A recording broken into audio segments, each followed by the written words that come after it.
I can't record what I'm writing, just so you know. Okay? This is not the game. This is the review. I don't know that we'll have enough time to do the game. So I know that game's fun, right? All right. All right. So chapter 18 is the endocrine system. All right. So the first thing we do is we compare the endocrine system with the nervous system. So we talked about the differences there, and I'm not going to write everything down because it's just going to take too much time. But remember with the endocrine system, we said the endocrine system has hormones, right? The nervous system had neurotransmitters. Sometimes they have the same name. Like those neurons can release norepinephrine, well, the adrenal medulla can also release norepinephrine, right? So sometimes they have the same name.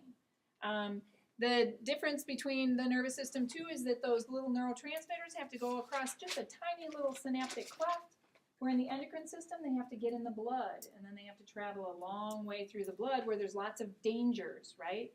If they're carried by an albumin or they're carried by a globulin, one of your plasma proteins, then they're not really in so much danger. But if they're just floating around by themselves, those hormones, then they go through the liver, and the liver will get rid of them, or some enzymes in the blood will break them down, so they have some more dangers in the blood.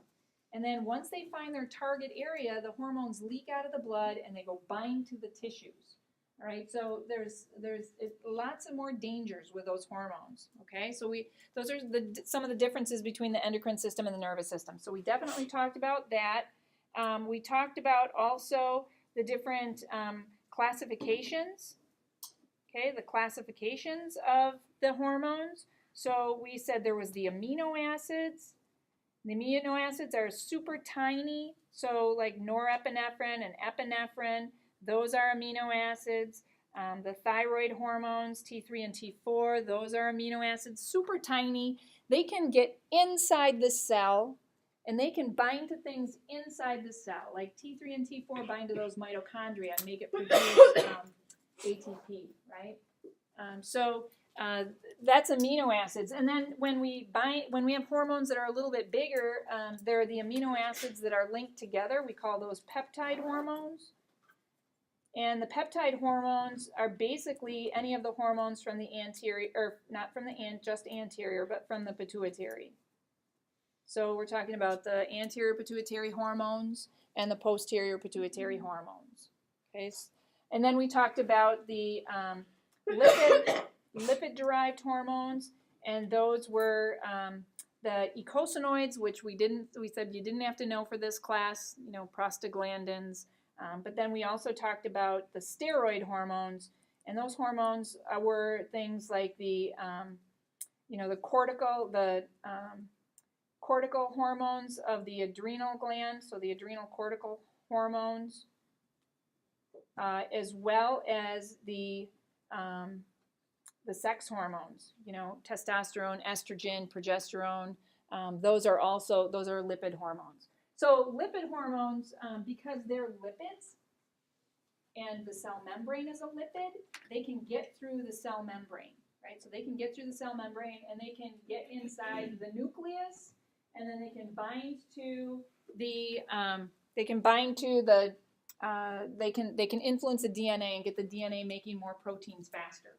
That's why like a hormone like the androgens that are one of the sex hormones, the testosterone, they're going to get in there and cause those DNA to start producing more proteins for muscles, and then you build muscles. Okay, it's like an anabolic hormone. All right, so we went through that, and then after that, we talked about the hypothalamus and pituitary and their communication. All right, so we said from the hypothalamus to the anterior pituitary, that was going to go through capillaries. Hormones would travel through capillaries. Bless you. And then we talked about hypothalamus. Let's go pituitary down here. Oh, yeah. Okay. And then from the hypothalamus to the posterior pituitary, that goes through the axons of neurons. So it's kind of important to know this is just a little portal system, so it's special capillaries that only go in between the hypothalamus and the anterior pituitary. Okay, and then after that, we talked about which hormones from the hypothalamus release which hormones from the posterior pituitary. And I'm hoping that because of the endocrine game, that you guys understand which is what releases what. Okay, so I'm not going to go over that. And then we had the middle pituitary lobe, which otherwise known as the intermediate lobe, and that released MSH, melanocyte stimulating hormone. We don't really know what melanocyte stimulating hormone does in adults very much. It stimulates melanin production, so sometimes when people have tumors of the pituitary gland, they'll look like they have a tan even though they haven't been out in the sun, okay? Because we know that melanin produces the browner pigment. And then the anterior pituitary, that's going to release hormones to endocrine tissues and make them either release, they're going to then cause them to release more hormones, all right? So, and I'm not going to go through that either because I think with the endocrine game, we really went through that. Like the hypothalamus releases TRH. That causes the anterior pituitary to release TSH. That causes the thyroid to release T3 and T4. So I think we kind of went through that whole path pretty well. But what we do need to look at are we need to look at the end tissue to see how did it react, what actually happened with the hormones. So I will go over those. The posterior pituitary then, it's going to release ADH and oxytocin. So we want to make sure we know what ADH does. ADH, it targets the kidney and causes water reabsorption. Okay, water reabsorption. Oxytocin targets the uterus and the breasts in the female, targets the vas deferens or ductus deferens in the male. And it's a contractor. It contracts. If a woman if she's going into labor, oxytocin is making her uterus contract. If the doctor says it's not contracting enough, he might administer a oxytocin, called pitocin, to make the uterus contract, right? And then in the lactating female, it causes the letdown of the milk or the excretion of the milk. It causes it to excrete. In the male, in the ductus deferens, it helps to propel the sperm through the ductus deferens. Okay, and then we get to here. And we just want to go through each one of these organs just briefly so you can see what each one does. Right? So we've got, and I actually don't know where each one of these goes to, so I'm just going to start drawing arrows. The thyroid gland, that's T3 and T4, okay? That speeds up metabolism, speeds up ATP production. Okay, the thyroid also has the hormone calcitonin. Calcitonin decreases calcium in the blood.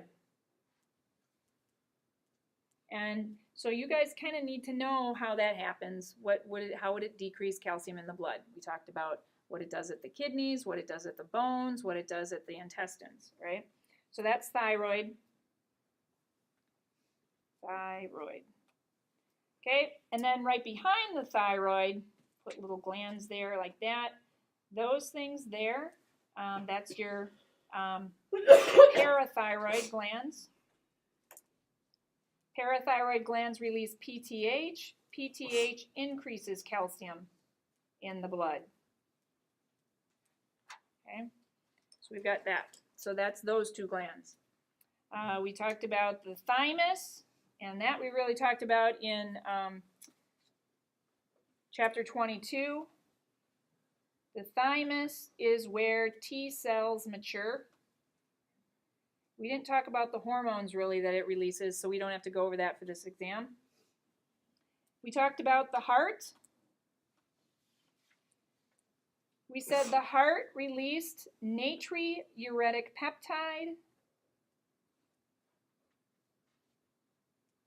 Okay, it targets the kidney, and it causes the excretion of water. So I'm just going to put excretion of water here. I'm assuming you guys understand that it's the kidney that's either going to reabsorb or excrete. All right, so the heart produces the natriuretic peptide. If there's too much fluid, then it'll send that natriuretic peptide down to the kidneys. The kidneys will then excrete that excess fluid, right? Okay, going down a little bit farther here, we have this gland right there. That is called the adrenal gland. This is our stress gland, okay? So we've got the adrenal cortex, and we have the adrenal medulla. Okay, adrenal medulla, also stress. Adrenal medulla is short-term stress. Cortex is long-term stress. All right. Short-term stress is pretty easy. That's going to release norepinephrine and epinephrine. Epinephrine, they're gonna target just about every cell in your body, and they're going to start increasing the utilization of glucose. Let's use the glucose. Let's get some ATP going. We're stressed out. We need to be in this fight or flight mode. Let's get going. So norepinephrine and epinephrine are going to cause you to start using glucose, right? The adrenal cortex then, there's three, and I'm going to put them out here. We've got the glucocorticoids. Cortisol is the main one. Okay. This is our glucose sparing hormone.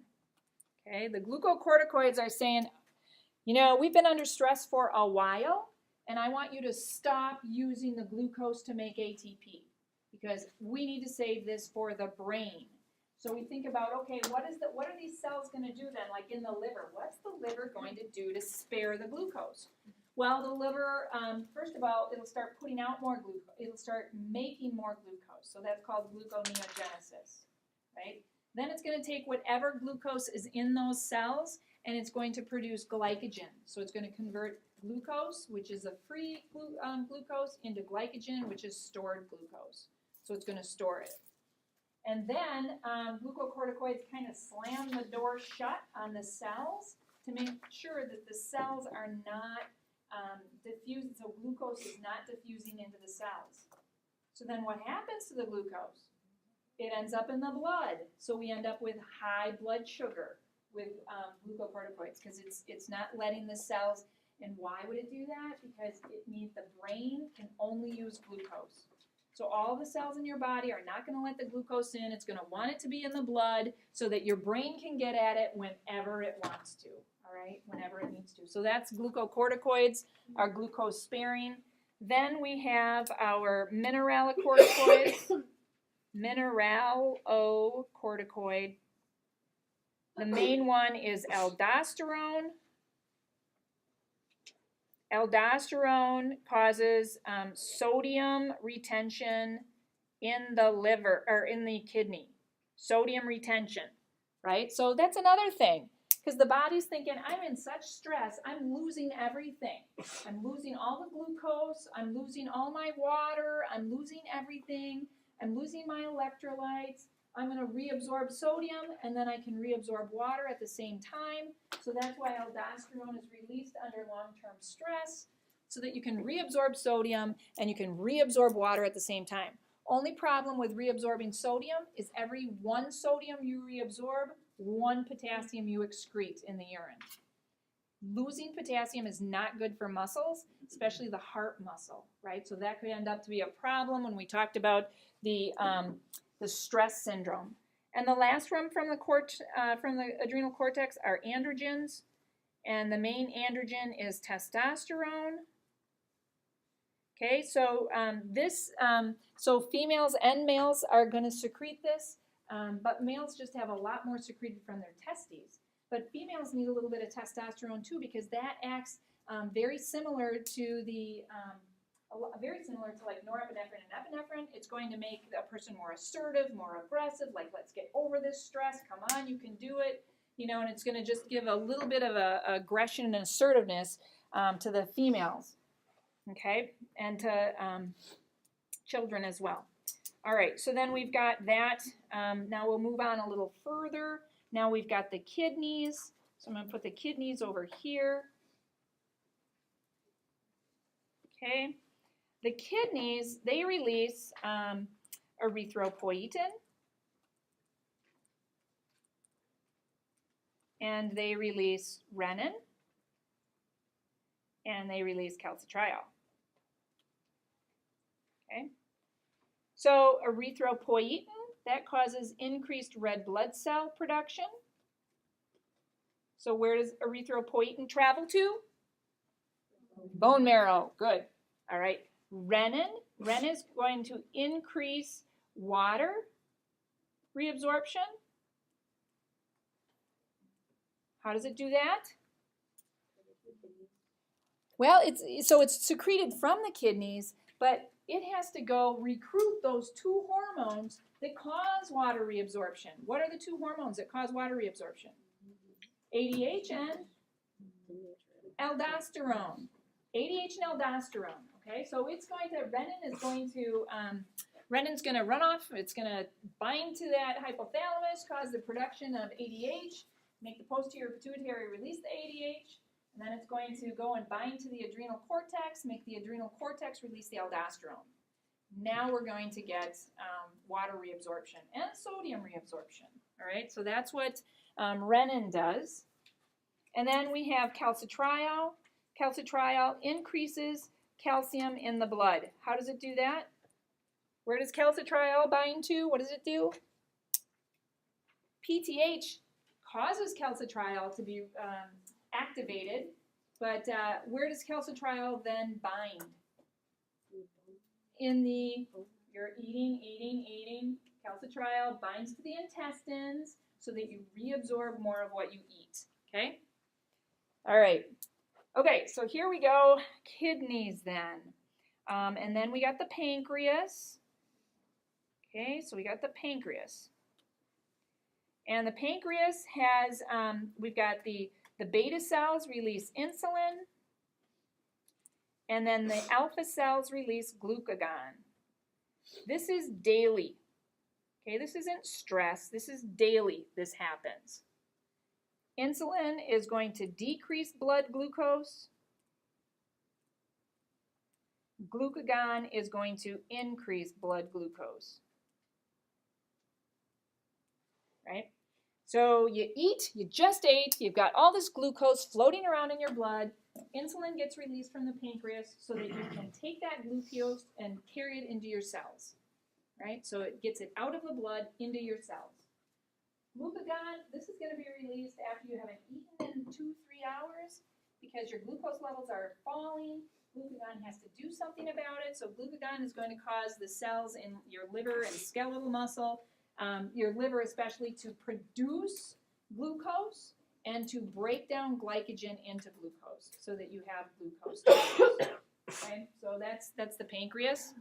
And then lastly, and I'll put this one over here, lastly we have the gonads. And the gonads, we have the ovaries and the female. They are going to produce estrogen and progesterone. Okay, for egg production and the female's monthly cycle, we're going to talk a whole lot more about that in the reproductive system. And then in the males, we have the testes. That produces androgens, mostly testosterone. And that's for sperm production. And it's also for secondary sex characteristics. And again, we're going to go into that, into the reproductive system, so we don't want to have to do too much about that now. All right? So we've got all of that going on. Any questions about this? Okay, the last thing that we talked about in the endocrine system was the stress response. Stress response. The main, there were 3 phases. The first phase is the alarm phase. The main hormone there is epinephrine. That's our fight or flight. The first phase of your stress is going to be all fight or flight. Okay, increased mental awareness, increased glucose utilization. You're gonna be all fired up and ready to go. The second phase, if it goes that way, if you get sick while you're under this much stress, then we go into the second stage, which is called the resistance phase. Okay, and in the resistance phase, glucocorticoids or cortisol, that's your main one, your main hormone. Okay, and that's our glucose sparing. Remember, that's our glucose sparing. Slam the doors. So now we got a lot of blood sugar outside the cells, and inside the cells, liver's busy making new glucose. Okay, and the cells are busy storing glucose. And then the last phase is the exhaustion phase. At this point, you have to have medical attention or those organs are going to fail. The main hormone that's a factor here is aldosterone, because aldosterone is being secreted, when you're under stress, under chronic stress. It wants you to reabsorb sodium, but then you're excreting out potassium. Now your electrolytes are a mess, and organs are going to fail under that type of electrolyte imbalance. They're going to fail. So that's why you need medical help for that. So that's chapter 18. And I know that was a big chapter, and the rest of the chapters are not going to take so long to go over, all right? So just so you guys, because I know we don't have that much time here. Where are those? 18. Yeah. All right. Chapter 19. Chapter 19 is not as hard as you think. Chapter 19 is the blood. Okay, so first we talked about whole blood. Whole blood. So we talked about plasma, 92% water, and then we have those plasma proteins. Okay, we said with the plasma proteins, there's albumins. That's osmotic. They create the osmotic pressure. Osmotic pressure draws fluid into the blood vessels so your blood vessels don't dry up. We had globulins. Globulins either transport things like hormones or drugs, or they're transporting things in the blood to protect them, and they are also your antibodies. Immunoglobulins are antibodies. And then the last one is fibrinogen, and that helps with blood clotting. Okay, fibrinogen gets converted to fibrin and causes a blood clot. All right, then we talked about the formed elements. And under the formed elements, we talked about red blood cells, we talked about white blood cells, we talked about platelets. Right? So red blood cells, we said, carry gases like oxygen and carbon dioxide. We talked about hemoglobin, how important that is. Hemoglobin is that it's packed. Hemoglobin packs full inside that red blood cell.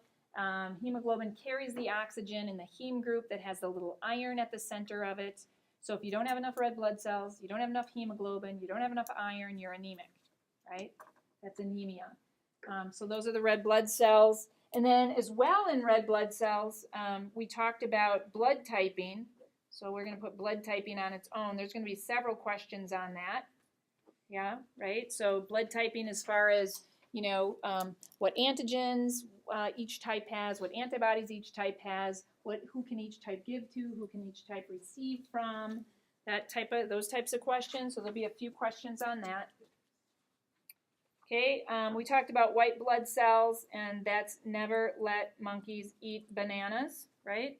So the phagocytic ones, the ones that can actually engulf things, that's the neutrophils, the monocytes, and the eosinophils. Those are phagocytic.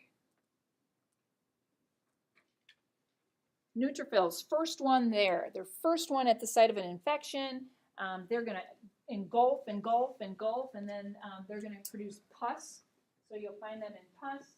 The monocytes, these are huge cells, and they are going to engulf over 100 different other cells that are infected or that are, debris. And when they squeeze out of the blood, they're called macrophages.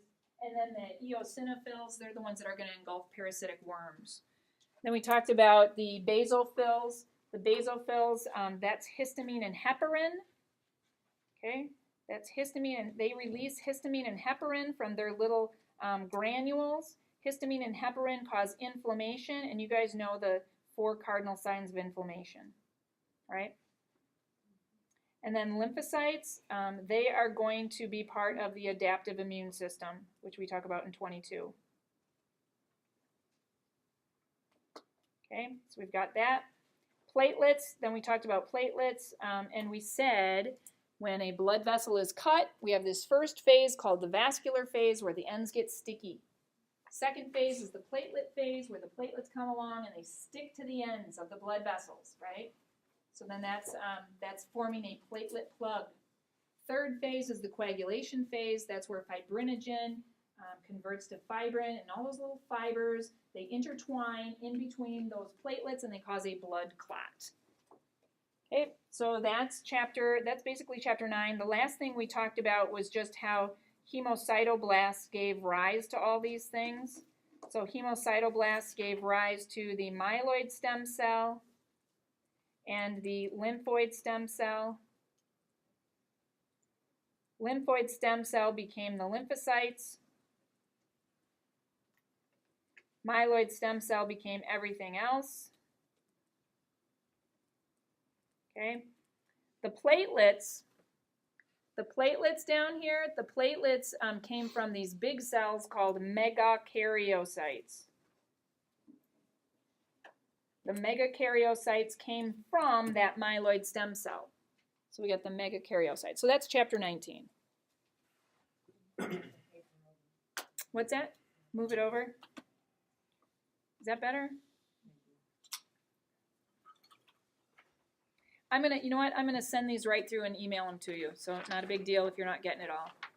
All right. Chapter 20, and I'm not gonna go over every little detail, but first of all, we talked about anatomy. So please understand all the anatomy. Know where what valve is where. Know what chamber is where. Know what blood vessel drains into where. All of that.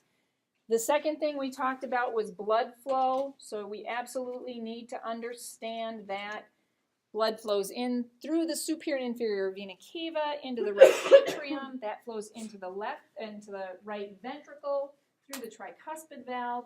From there, blood flows into the pulmonary trunk through the pulmonary semilunar valve to the lungs. Then comes back from the lungs through the pulmonary veins. It goes into the left atrium. From there, it goes into the left ventricle through the bicuspid valve. From there, it goes into the aorta through the aortic semilunar valve and then to the rest of the body. So you need to know blood flow, right? Then we talked about some physiology, and the physiology with chapter 20, we talked about the cardiac cycle. So the cardiac cycle includes atrial diastole and systole, and ventricular diastole and systole. All right, so when the atria are relaxing and the ventricles are relaxing, they're both in diastole, blood is just flowing into the atrium, both atrium, and then into both ventricles. Then the atria contract to push the rest of the blood into the ventricles. Then the ventricles contract to push the blood out into the pulmonary trunk and the aorta, right? So along with this cardiac cycle, make sure you understand the heart sounds and when that happens. When do we get the lub-dub, or lub-dup? And then you also want to know when valves close. When are valves closed? Okay, when do they close? So make sure that you guys understand that. So, you know, when the ventricles contract, the AV valves close. When the ventricles relax and the blood is flowing backwards through the aorta and the pulmonary trunk, then the pulmonary and aortic semilunar valves close because we don't want that draining regurgitating into the ventricle. So you want to understand that. And then finally, we had the cardiac output. Cardiac output is very important to understand.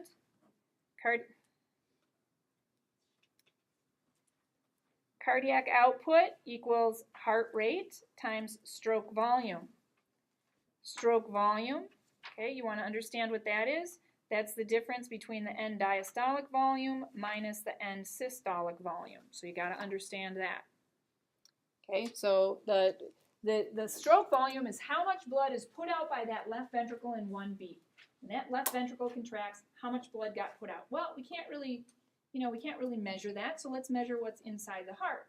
So at the end of the heart filling, that's end diastolic volume, and then subtract what's left in there after it contracts. That will tell you how much blood was pushed out, right? So that's that. So what affects that? You want to look at some things that might affect that. Heart rate, that's how many beats per minute. That's going to be affected by, the nervous system and the endocrine system. Nervous system is like norepinephrine, epinephrine, and thyroid hormone. Norepinephrine, epinephrine, and thyroid hormones would be the endocrine system. The nervous system is like the sympathetic nervous system, okay, the sympathetic activation. All right, so that's, end diastolic volume. What we had with our case study, we said that there was a regurgitation coming back from the aorta because the aortic semilunar valve was leaking. So the blood leaked, and then our end diastolic volume became greater. So that meant our stroke volume was actually greater. So that would be something that would affect it. So you want to kind of know the cardiac volume. Okay, chapter 21. This is the blood vessels. The blood vessels themselves.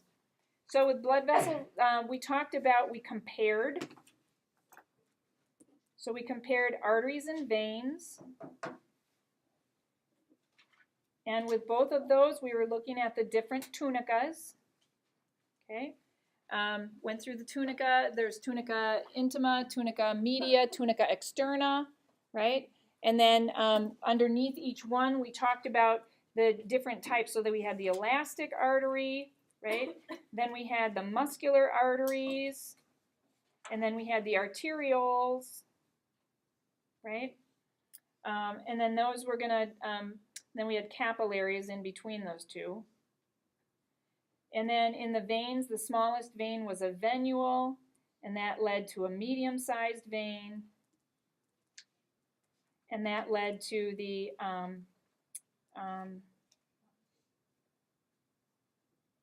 large veins. Thank you. Okay.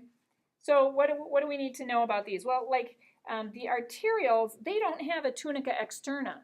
So that means that things like, we can get ACH binding to those and causing them to contract, which will increase blood pressure. Because there's no externa, there's no, those smooth muscles, things can bind to that. All right, so we call these the resistance vessels because they can have a huge impact on your blood pressure. Those are the resistance vessels. We talked down here medium-sized veins. So the medium-sized veins, they have valves in them, so they're going to help to prevent the backflow of blood because it slows down once it gets to the veins. Okay, large veins, that was the superior vena cava and the inferior vena cava. The elastic arteries, that was the aorta and the pulmonary trunk. Okay. And then we talked about capillaries, and we said that there are continuous capillaries. Those are found everywhere in your body. We talked about fenestrated. Those are the ones with the little holes that help to get things out faster. So we said anywhere where hormones are going to be produced and need to, any of the blood vessels, not where they're produced, but any blood vessels where in areas where hormones have to get out of the blood fast, we're going to find these fenestrated capillaries. Also in the kidney, where we're going to filter blood really fast, we've got to have fenestrated capillaries there too. And then we talked about sinusoidal. Sinusoidal are found in the liver. Okay, so those are found in the liver. That's because the liver produces plasma proteins. They have to get through those gaps in those sinusoidal capillaries to get into the blood. So we talked about comparing all of that. Then we talked about some of the physiology. So with the physiology, we had two different things. First of all, we were talking about capillary flow. Okay, capillary flow. So this is an arterial. This is the capillary.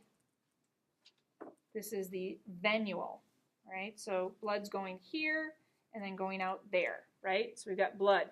So this is where we have two pressures that we talked about. One pressure was called hydrostatic pressure, which pushes fluid out. When we're pushing fluid out, we call that filtration.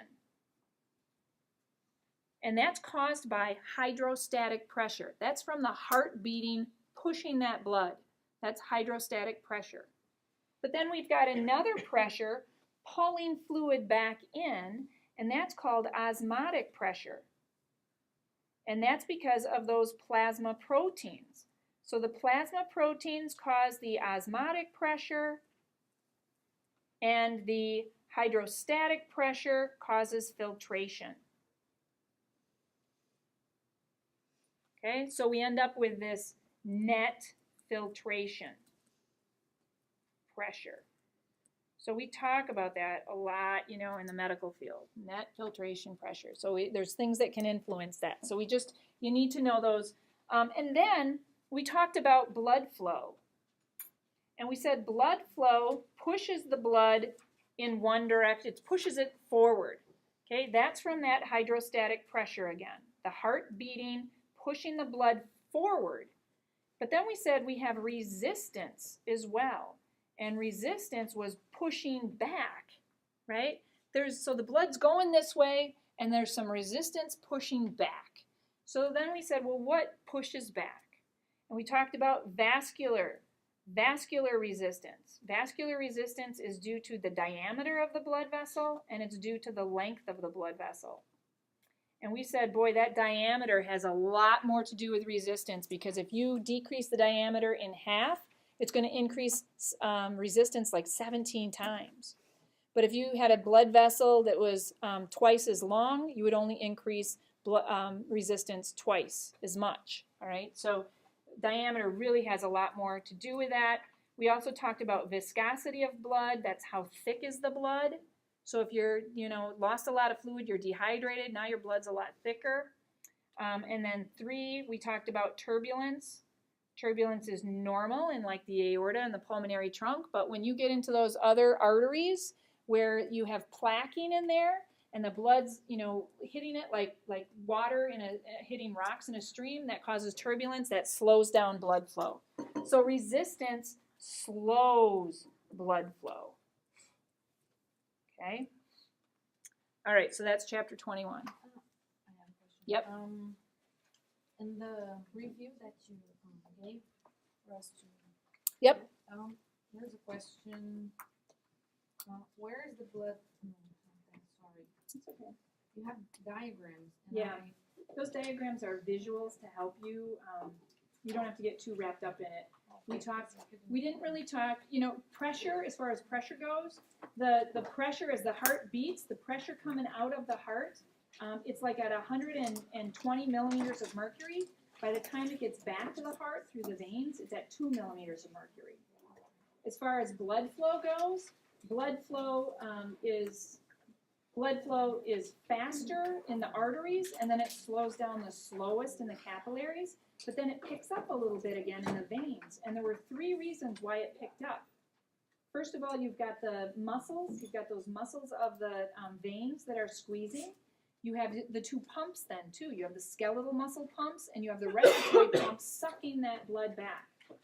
Okay? And which of the vessels would have the greatest control on blood pressure? The arterioles. Those are those arterioles, the resistance vessels, because there's no tunica externa. So when ACH binds to the muscles of those arterioles, they'll squeeze and they will decrease diameter and increase the blood pressure. Yep. Okay, then quickly we'll go through chapter 22. Chapter 22 is the lymphatic system.